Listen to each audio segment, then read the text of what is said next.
ஒன்றும் பண்ண எப்படி பண்ண போறாங்க அப்படின்போது ஒவ்வொரு வாட்டியும் புஷியானந்த் ஏறி அந்த இது மேலே ஏறி நின்றுப்பா அந்த ஸ்பீக்கர் மேல நிக்காதீங்க, அந்த எல்இடி விட்டு இறங்குங்க அப்படின்னு கத்திக்கிட்டே இருக்காப்புல. இப்ப கூட பாத்தீங்கன்னா அந்த காவல்துறை அனுமதி வாங்க வந்தப்போ ஒரு சாமி கும்பிட்டு இருக்காப்புல, அங்க ரோட்ல நின்று போக்குவரத்துக்கு இடையூறா பண்ணிருக்காங்கன்னு அவர் மேல ஒரு வழக்கு போட்டதா கூட செய்தி வந்தது. நீங்க வந்து இது பண்ணிருக்கீங்க, கொடுத்துட்டு அனுமதி கொடுத்துட்டு அங்க இருக்கிற எதிர்க்க இருக்கிற ஏதோ கோயில்ல சாமி கும்பிட்டு போன உடனே தொண்டர்கள் பூரா வந்து ரோட்ல நின்றுட்டாங்க, அவ்வளவு நேரம் போக்குவரத்து ஜாம் ஆயிடுச்சுன்னு.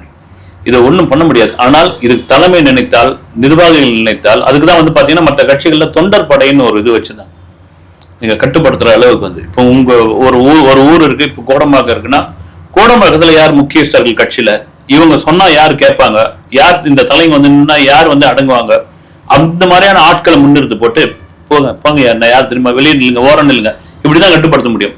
ஒரு கட்டத்துக்கு மேல மிதமிஞ்சிய கூட்டம் வந்துன்னா ஒண்ணும் பண்ண முடியாது. வந்து இந்த கான்ட்ரோவர்சி சந்தித்து தான் ஆக வேண்டும். ஏன்னா அவங்க தொண்டர்கள் வந்து இப்போ ஒரு இடத்துல இருக்காங்க அப்படின்னா அவங்க ஏரியால யார் யார் இருக்காங்களோ அவங்கள வந்து எல்லாருக்கும் தெரிஞ்சிருக்கும்.